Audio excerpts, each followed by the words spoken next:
मगर बहू माता पिता की इच्छाओं का क्या। ये लो इस महीने की सैलरी। जैसे ही पीयूष ने ऑफिस से आकर अपनी माँ सरिता जी के हाथ में अपनी सैलरी पकड़ाई, वैसे ही वही पास में खड़ी पीयूष की पत्नी राशि अपनी आंखें चढ़ाते हुए एक बार फिर से गुस्से में बहुत तेजी से अपने कमरे में चली गई। जबकि सच्चाई ये थी कि पीयूष के सरिता जी के हाथ में सैलरी पकड़ाते ही वो घर खर्च और दूसरी जरूरतों के पैसे निकालकर खुद सारे पैसे अपनी बहू राशि को पकड़ा देती थी। और इसीलिए सरिता जी राशि को रुपए पकड़ाने के लिए आवाज ही लगाती रह गई, लेकिन राशि ने उनकी एक भी नहीं सुनी और वो जोर जोर से पैरों को पटकते हुए चली गई। सरिता जी तो राशि का ऐसा रूप देखकर अवाक ही रह गई। आखिर बहुएं ऐसा क्यों करती है?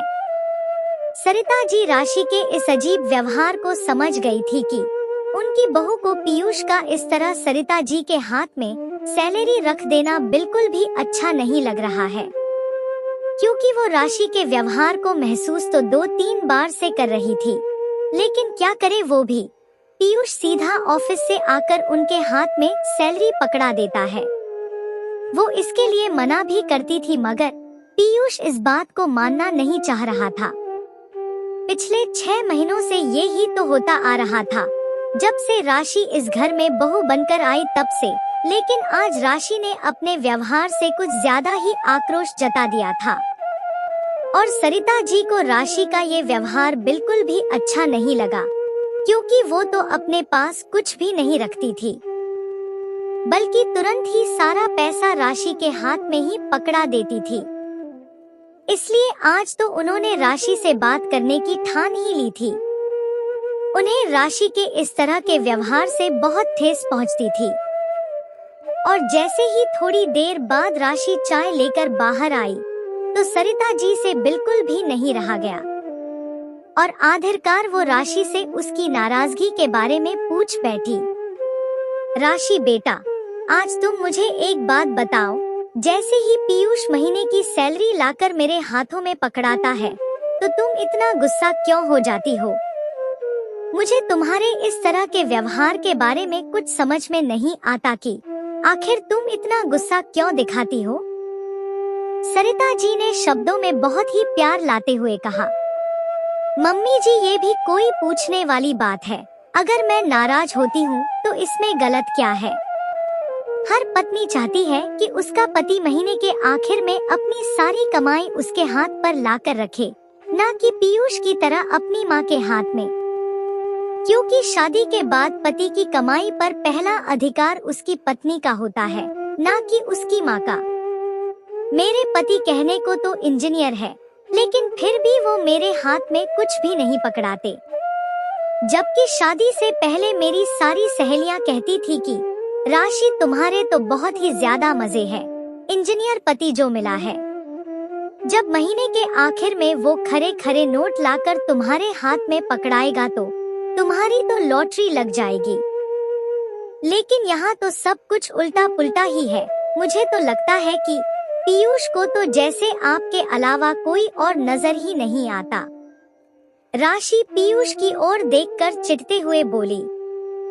चलो तुम्हारी बात मान लेते हैं, पर राशि बेटा, एक बात बताओ, मेरी इच्छाओं का क्या? मैंने जो पल पल सपने संजोए हैं उनका क्या? एक माँ की भी तो इच्छा होती है कि उसका बेटा कमा कर लाए और उसके हाथ पर लाकर रखे। बच्चों के होने के साथ ही माँ एक एक दिन सपने देखती रहती है कि कब उसके बच्चे पढ़ लिख कर बड़े होंगे और कब वो अपने माँ बाप के सपनों को पूरा करेंगे और कब वो अपनी कमाई लाकर माँ बाप के हाथ में रखेंगे। और हाँ राशि बेटा, तुम्हारा इंजीनियर पति मेरा बेटा भी तो है। इसको इंजीनियर बनाने के लिए हमने ना जाने अपने कितने सपने कुर्बान किए हैं। तो क्या हमारा पीयूष पर या उसकी कमाई पर कोई अधिकार नहीं है? ये बात कहते कहते सरिता जी की आंखें नम हो गई। उन्हें देखकर ही लग रहा था कि आंसू अब गिरे तब गिरे। सच बात है राशि, मम्मी का एक एक शब्द सही है। तुम्हें पता है मेरा इंजीनियर बनना इतना आसान नहीं था। पापा की एक छोटी सी दुकान थी दादा दादी और मैं हम सबका खर्चा उसी दुकान से चलता था। पापा को तो कई बार मैंने अपनी फीस के पैसों के लिए परेशान होते हुए देखा है, लेकिन मम्मी के पास हर समस्या का हल नजर आता था। और उस कठिन समय में भी मम्मी ने आगे बढ़कर टिफिन बनाने का काम ले लिया। मम्मी का संघर्ष देखकर दादी भी अपने बूढ़े हाथों से मम्मी की मदद करती थी, क्योंकि मेरी दादी भी यही चाहती थी कि मैं पढ़ लिख कर कुछ बन जाऊं। मेरा पढ़ाई में बहुत ज्यादा मन लगता था, तो मम्मी पापा भी मुझे आगे बढ़ने के लिए प्रोत्साहित करते रहते थे। मम्मी ने मुझे पढ़ाई के लिए लोन नहीं लेने दिया, बल्कि अपने मायके से मिले गहनों की आहुति सिर्फ इसलिए चढ़ा दी कि मेरे ऊपर लोन का भार ना हो। इसलिए मेरी सैलरी पर पहला हक मेरी मम्मी का है, और मम्मी तो सिर्फ जरूरत भर के पैसे निकालकर तुरंत ही सारे पैसे तुम्हारे हाथ में पकड़ा देती है।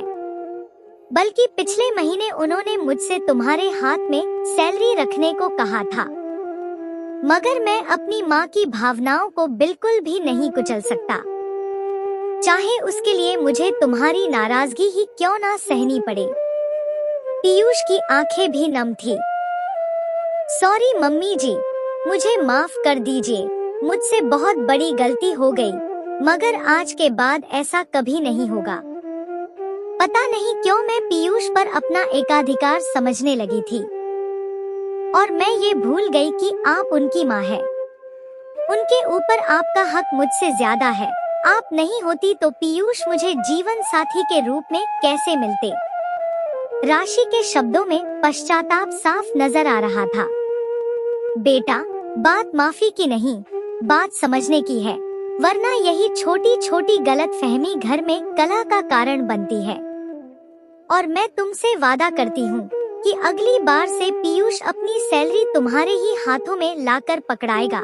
सरिता जी राशि के सर पर हाथ फेरते हुए बोली, लगता है मम्मी जी आपने मुझे माफ नहीं किया। अब अगर पीयूष आपके हाथ में सैलरी पकड़ाते भी है तो उससे मुझे कोई फर्क नहीं पड़ेगा। ये मेरा भी वादा है आपसे। मेरी आंखों पर पड़ा हुआ पर्दा हमेशा के लिए हट गया है। राशि सरिता जी के गले लगते हुए बोली, मेरी अच्छी बहू, मैं तो जानती थी कि मेरी बहू बहुत अच्छी है, बस नादानी में थोड़ा भटक गई है। और सरिता जी ने भी राशि को अपने गले से लगा लिया, और पीयूष वहीं बैठा सास बहू का प्रेम देखकर मुस्कुरा रहा था।